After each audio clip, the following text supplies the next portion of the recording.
सोचिए, एक आवाज जिसने लाखों दिलों को जीता, वो अचानक से सियासत के गलियारों में गूंजने लगी।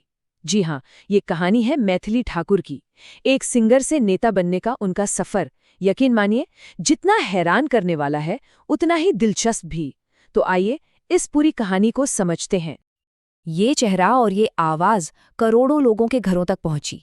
ये है मैथिली ठाकुर, एक रियलिटी शो स्टार, जिनकी लोक गायकी ने सच पूछिए तो पूरे देश को अपना फैन बना दिया था। लेकिन अब इसी चेहरे को एक बिल्कुल नई भूमिका में देखिए, एक विधायक के तौर पर। तो सबसे बड़ा सवाल यही उठता है कि संगीत के मंच से सियासत के सत्ता गलियारों तक का ये सफर आखिर तय कैसे हुआ। और जो बात सबसे ज्यादा हैरान करती है वो है उनकी उम्र।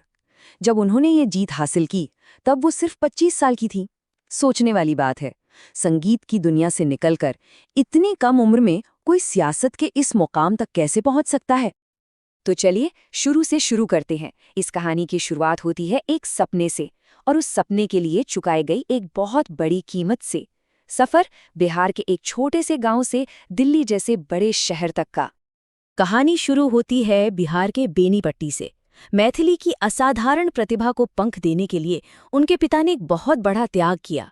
सोच के देखिए, उन्होंने अपना सब कुछ पीछे छोड़ दिया और पूरे परिवार के साथ दिल्ली आ गए, और यहाँ एक छोटे से सिर्फ एक कमरे के घर में बस गए। लेकिन मुश्किलें वो तो बस शुरू हुई थीं।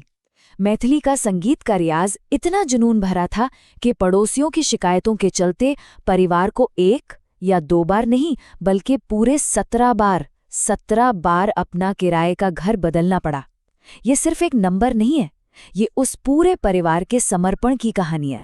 और ऐसा भी नहीं था कि कामयाबी फौरन मिल गई, बिल्कुल नहीं। शुरुआती दिनों में तो देश के बड़े बड़े सिंगिंग रियलिटी शोज से उन्हें लगातार रिजेक्शन मिले।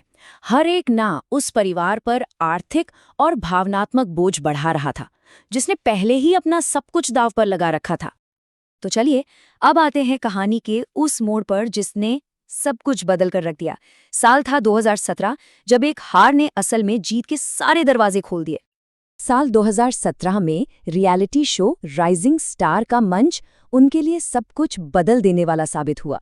एक ऐसा शो जहां बॉलीवुड म्यूजिक का दबदबा था, वहां मैथिली ने अपने पारंपरिक लोक संगीत की मिठास घोल दी।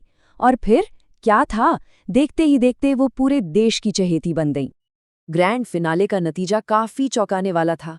वो जीतते जीतते रह गई, सिर्फ 2 वोट के मामूली अंतर से वो हार गई। लेकिन सच तो ये है कि ट्रॉफी न जीतकर भी उस दिन उन्होंने कुछ बहुत बड़ा जीत लिया था। उन्होंने ये साबित कर दिया था कि भारत की जड़ों से जुड़े संगीत की ताकत आज भी कितनी जबरदस्त है। तो टीवी पर मिली इस शोहरत के बाद उन्होंने एक अलग ही रास्ता चुना। बॉलीवुड का पीछा करने के बजाय उन्होंने अपना सारा ध्यान लोगों के फोन की स्क्रीन पर लगा दिया। और यहीं से शुरुआत हुई एक डिजिटल सेंसेशन की, जिसे हम जानते हैं ठाकुर ट्रायो के नाम से।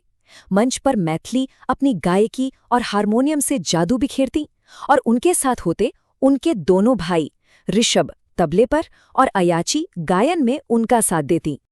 उनके गाए हुए लोकगीत, उनके भजन फेसबुक और यूट्यूब पर ऐसे फैले जैसे जंगल में आग। हर एक वीडियो पर लाखों लोग जुड़ते गए, और देखते ही देखते उन्होंने करोड़ों फॉलोअर्स का एक बहुत बड़ा डिजिटल साम्राज्य खड़ा कर लिया। बहुत जल्द उन्हें नई पीढ़ी के लिए भारतीय लोक संगीत का सबसे प्रमुख चेहरा कहा जाने लगा। अब वो सिर्फ एक गायिका नहीं थीं, बिल्कुल नहीं, वो एक सांस्कृतिक प्रतीक बन चुकी थीं, और यही पहचान आगे चलकर उनके अगले सफर की नींव बनने वाली थी। तो अब आते हैं कहानी के आखिरी और सबसे जरूरी पड़ाव पर, संगीत के मंच से राज्य की विधानसभा तक का सफर। सियासत में सीधे कदम रखने से ठीक पहले एक बड़ा मोड़ आया। भारत के चुनाव आयोग ने उन्हें बिहार का स्टेट आइकॉन बनाया।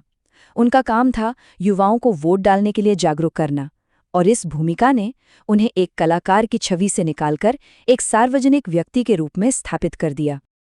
और फिर 2025 में उनकी सियासी यात्रा एक तूफान की रफ्तार से आगे बढ़ी। देखिए, 14 अक्टूबर को उन्होंने बीजेपी ज्वाइन की, कुछ ही हफ्तों तक प्रचार किया, और 14 नवंबर को जब नतीजे आए तो सब चौंक गए। उन्होंने अलीनगर सीट से एक शानदार जीत हासिल कर ली।